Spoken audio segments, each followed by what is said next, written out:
টিফিনটা মনে করে ব্যাগে ঢোকাবি।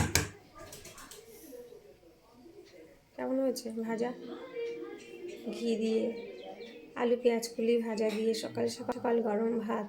তোর বাবাও আজকে বলেছে এটা দিয়ে টিফিন নেবে, তরকারি নিলে ঝোল পড়ে যায়।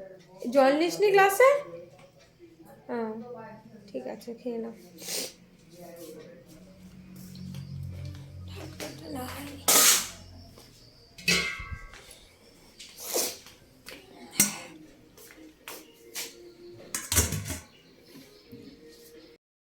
নমস্কার, সুপ্রভাত। গলাটা প্রথমেই ভেঙে এলো। সকলে কেমন আছেন? আশা করছি সকলেই ভালো আছেন। দিনযাপনের আরও একটি নতুন ব্লগে আপনাদের সবাইকে স্বাগত। আজ হলো মঙ্গলবার, সকাল 8টা মতো বাজে। রান্নাবান্না শুরু করেছি। মেয়েরা সব স্কুলে যাবে। ছোটো মেয়ে চলে গেছে, বড় মেয়ে খেতে বসেছে। আর বড়মশাই বাজারে গেছে, আসলে সেও অফিস যাবে। রান্নাবান্না বলতে সকালে একটুখানি আলু পেঁয়াজ কলি ভাজা করেছি। শীতের নতুন পেঁয়াজ কলি উঠতে শুরু করেছে। আর আজকে যেহেতু বাবু মাদের একাদশী, তো ওই জন্য বাড়িতে আর মাছ আনবে না, তো বললো ডিমের কারি করে নাও আমাদের এদিকে। আর দেখি একটুখানি শুক্তা মতো যদি কিছু করতে পারি। শীতকালে এখন প্রচুর সবজি আসছে, একঘেয়ে ভালোও লাগে না, কিন্তু আমার সবজি দেখতে বেশ ভালো লাগে। আর বাজারে যদি যাওয়া যায় এই সময় সকালবেলা, তো ব্যাগ ভর্তি করে সব কাঁচা সবজিগুলো আসে, বেশ ভালোই লাগে দেখতে। আমি আগের বার গেছিলাম, সে আমাদের বাড়িতে যখন কালী পূজা হয়েছিল, আর তো ভোরবেলা গেছিলাম। আমাদের বাতকুল্লার যে ধানহাটের ওখানে আড়ত হয়, তো মামনের বাবার সঙ্গে ওইখানে গেছিলাম। প্রচুর সবজি কেনার ছিল, তো ভর্তি ভর্তি সব কাঁচা সবজি সকালবেলা এসেছে। একদিকে বেগুন, একদিকে মটরশুঁটি, একদিকে টমেটো, তারপরে শীতের সময় তখন নারকেল কুল, ব্যাগ ভর্তি ভর্তি। মানে কিনবো কি, আমার দেখতেই ভালো লাগছিল। আর সবজি বাজারে গেলে বেশ ভালোই লাগে, দেখবেন। তো চলুন রান্নাবান্না শুরু করি। ডিম সেদ্ধ হয়ে গেছে, মামনকে একটা দিয়ে এলাম। আর কারিটা করে উঠতে পারিনি, এই যে আস্তে আস্তে কারিটা করবো। চলুন সঙ্গে থাকুন, সারাদিনের খুঁটিনাটি যতটুকু পারি আপনাদের সঙ্গে শেয়ার করব, কেমন? আর মাঝখানে দু একদিন আমি ভিডিও করিনি, আগের ভিডিওগুলো সময় মতো দিতে পারছি না। মাঝে তো প্রত্যেক দিনের ভিডিও পরের দিনে দিয়ে দিতাম, যেদিনের ভিডিও তার পরের দিন। তো মাঝখানে আমার দু একদিন একটু গ্যাপ ছিল, বাড়িতে ছিলাম না, এখানে ওখানে যেতে হচ্ছিল, যে কারণে আমি ভিডিওটা মানে তৈরি করে মানে এডিট করে উঠতে পারিনি, আর সময় মতো দিতে পারিনি। তার মধ্যে যেটা হলো, মোটামুটি আমি সন্ধ্যার পরে ভিডিও ছাড়ি, 7:30 থেকে 8টার মধ্যে। একদিন তো গন্ডগোল হয়ে গেল, শিডিউল করে রেখেছিলাম, বাড়িতে ছিলাম না যেহেতু। পরে হঠাৎ দেখি পরের দিন সকালবেলা 10:30 11 নাগাদ ভিডিওটা আপলোড হয়ে গেছে। তো যাই হোক, গন্ডগোল হয়েছে একটু। ও সকালবেলা তরকারি মাখো খেতে চায় না, ওরকম বলে গাড়িতে উঠলে নাকি ওর গা গোলা।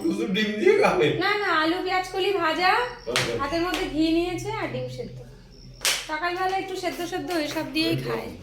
বেশি ওই হাবুড়ে জাবুড়ে তরকারি দিলে ও বলে ভাল লাগে না সকালবেলা, আর গাড়িতে উঠে ওই সব খেয়ে নাকি ওর গা গোলায়, শুকনো শুকনো খেতে চাই জন্য। চলো, একদিন তাড়াতাড়ি আসে, একদিন লেট করে। আমাদের শিম গাছে এখনো ফুল আসেনি। হ্যাঁ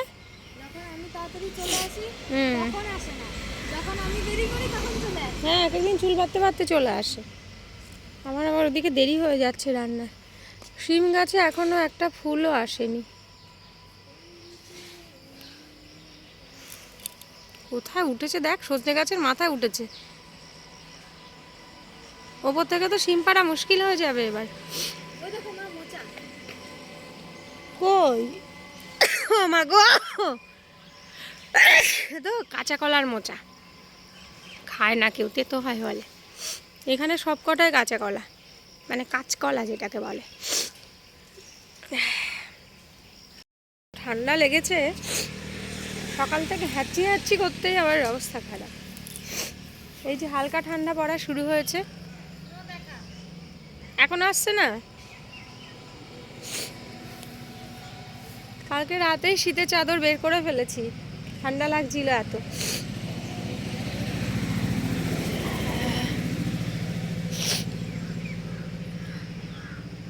কখন আসবে আমার জান্নাত, লেপ বের করবো? দেখুন কার্তিক মাসেই বলে, কার্তিক মাসে নাকি লেপ গায়ে দিতে নেই যে মামুন।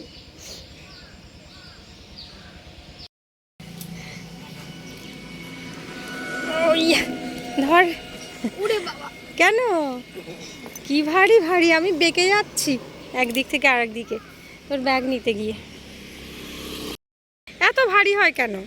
কি লোহার বস্তা টস্তা সব নিয়ে যাস নাকি? দেখে বার হ, দেখে দুদিকে।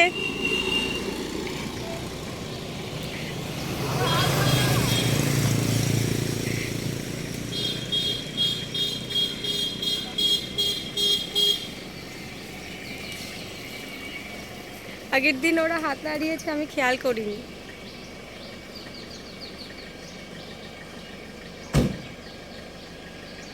টাটা।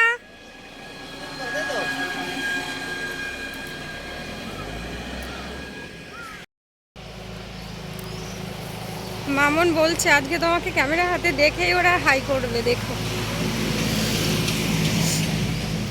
চলুন এবার চটপট করে আবার রান্না বসাই কর্তা মশাইয়ের জন্য। মামুন তো একটুখানি ভাজাভুজি সেদ্ধ দিয়ে খেয়ে গেল। ও আসলে ঝোলে ঝালে বেশি তরকারি ওগুলো খেতে এমনিও চায় না, শুকনো শুকনো খায়। আর সকালবেলা বেশি তরকারি খেতে চায় না, বলে যে ওর গাড়িতে উঠে নাকি গা গোলায়। একটা ছোট্ট পেঁপে নিই, একটুখানি ভাবছি শুক্তো করবো তো, ছোট একটা নিলেই আমার হয়ে যাবে। এই যে ছোট্ট একটা নিয়েছি। চলুন আজকে আবার গুড়িয়ার স্কুলে যেতে হবে, স্কুল থেকে ডেকেছে কেন।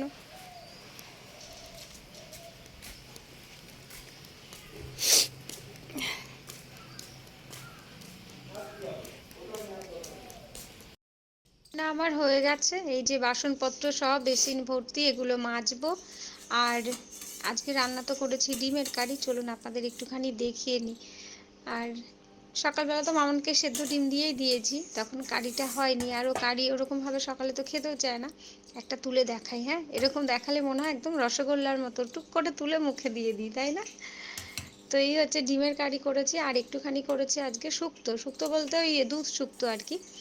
তো একদম শুক্তোতে তো হলুদ দেয় না, আমি হলুদ লঙ্কা কিছুই দিইনি, কিন্তু তারপরেও দেখুন শুক্তোটা কেমন একটু হালকা হলদে লাগছে। এটা যদিও ক্যামেরার জন্যই লাগছে, এমনিতে কিন্তু এতটাও মানে হলদে লাগছে না, একদম সাদা সাদাই হয়েছে।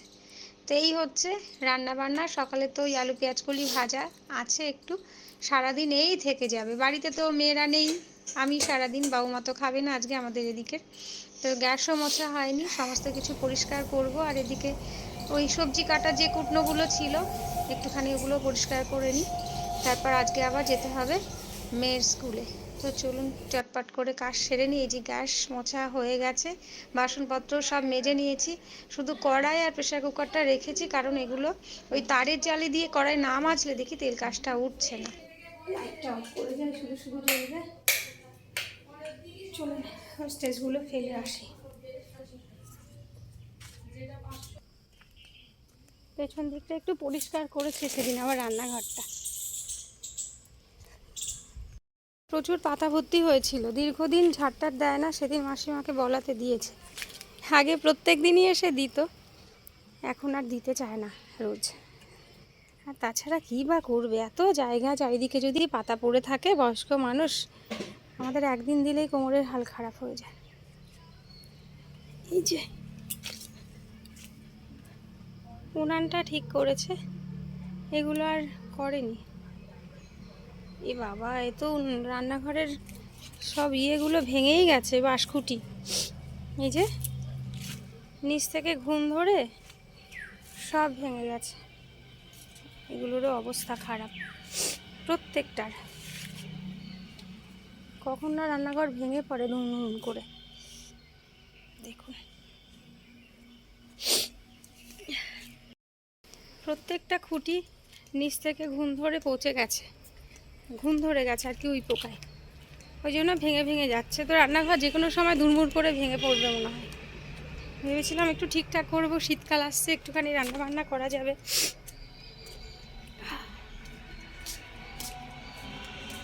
কাছে তো আর হবে না মনে হয়।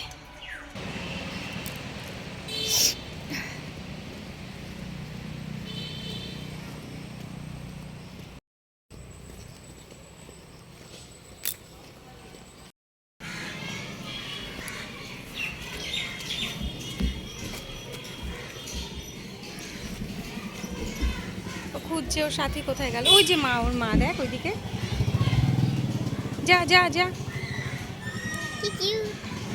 দেখেছে দেখেছে দেখেছে, হ্যাঁ।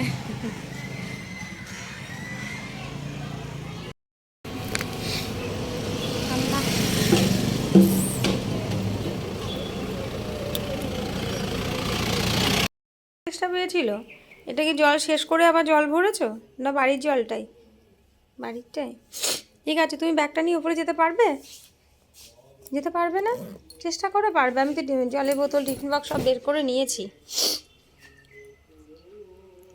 চেষ্টাটা এখনও ঠিক হয়নি, আবার কী সব লাগাতে হবে ওরা খুলে রেখেছে ছেলেগুলো এসে।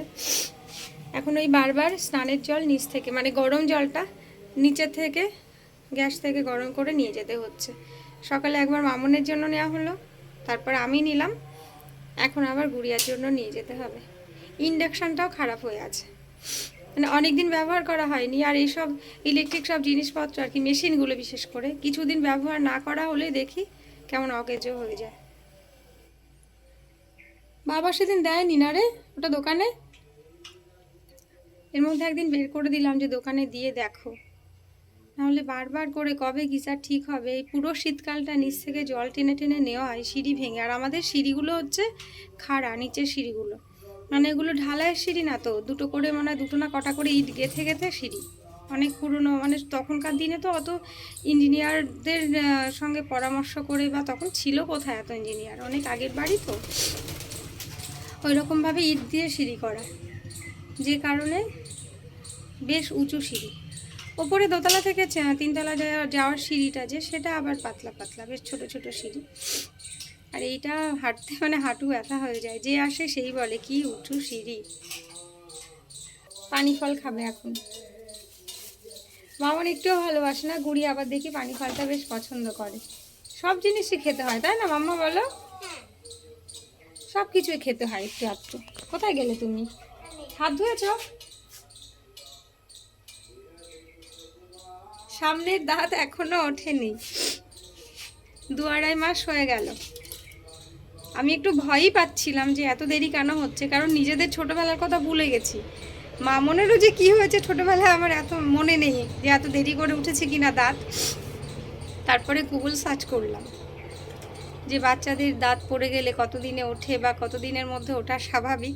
তো দেখলাম না, এখনও সময় আছে, 6 মাস থেকে অন্তত, অনেকের 1 বছরও লেগে যায়, তার মধ্যে দাঁত উঠে যায়। একটুতেই এখন আমরা টেনশনে কত কিছু ভেবে ফেলি, তাই না? চলুন জলটা গরম হোক, স্নান খাওয়া দাওয়া সব করা হোক, তারপর বিকেলে কথা হবে আপনাদের সঙ্গে। আর আজকে কি সেরকম কিছুই ভিডিও করতে পারিনি, শরীরটা ভালো লাগছে না, আর কাজকর্ম করছি সবই, কিন্তু বারবার ওই ক্যামেরা অন করে ক্যামেরার সামনে বকবক করা বা কিছু আর ভালো লাগছে না। নিজের হাতে গাছ লাগিয়ে তারপর যদি সেই গাছে ফুল ফল কিছু হয়, সবজি হয়, কেমন ভালো লাগে বলুন তো। এ অনেক মানে দামি জিনিস, খুব সাধারণ জিনিস, কিন্তু নিজের কাছে তখন মনে হয় যে খুব বড় একটা কাজ করে ফেলেছি, মানে অন্যরকম একটা ভালো লাগা, তাই না? এইগুলো বোঝানো যাবে না, যারা টুকটাক গাছ টাছ লাগান তারা এই জিনিসটা বুঝবে না। দেখুন এখানেও আর একটা হয়েছে। কোথায় গেলি বাচ্চা? এই যে এইখানে, আর ওই যে ছোট ছোট হচ্ছে, ফুল ধরেছে। এগুলো সেই আমার বাবু আর কি মাঠে যে চাষবাস আছে, চাষের যে বেগুন, সেই বেগুনের চারা বীজ দিয়েছিল মা, সেই বীজ থেকে চারা তৈরি করা। কি ভালো লাগছে আমার। নমস্কার, শুভ সকাল সবাইকে। হঠাৎ হয়তো ভাবছেন যে কাল দুপুরের পর থেকে আজকে হঠাৎ করে সকাল কি করে হয়ে গেল। আসলে কালকে দুপুরের পর থেকে আমি আর কোনো ভিডিও করতেই পারিনি, একদমই কোনো ভ্লগ করতে পারিনি। ওই সারাদিন রাত ধরে যে হাঁচি করেছি নিজেকে নিয়ে একদম নাজেহাল হয়েছিলাম। আর আমি ভুলেও গেছি যে আমার ভিডিওটা কন্টিনিউ করব বা শেষ করব, কিচ্ছু হয়নি। তো সকালবেলা ভাবলাম আজকে কথা বলে ভিডিওটা শেষ করি। সকাল সকাল রোদটা বেশ সুন্দর উঠেছে, ছাদে চলে এসেছি। আর এসে দেখছি গাছের বেগুন, আগের দিনই দেখলাম একটুখানি ছিল, আজকে একটু বড় হয়েছে। প্রতিদিন একটুখানি করে চোখে রাখবো, একটা দুটো করে হচ্ছে তো ছাদে, তাই হচ্ছে এই ভালো লাগাটা। চলুন আজকের ভিডিওটা তো হয়ে যাচ্ছে, আজকের ভিডিওটা তো শেষ করব। ট্রেন আসছে, প্যাপু। আর একটা জিনিস দেখাই, এই যে শিশির পড়ে আছে গোলাপের ওপর দিয়ে। এবার ঠান্ডা পড়ছে তো, এবার দুটো চারটে করে হবে গোলাপ। আর এইগুলোকে একটুখানি দেখিয়ে নিই। মশারির মধ্যে, এই যে মশারির মধ্যে কি আর সেভাবে গাছ হয়, যে করি এসে গেছে কিন্তু পোকাও ধরে গেছে, এগুলো ফেলে দিতে হবে। এই যে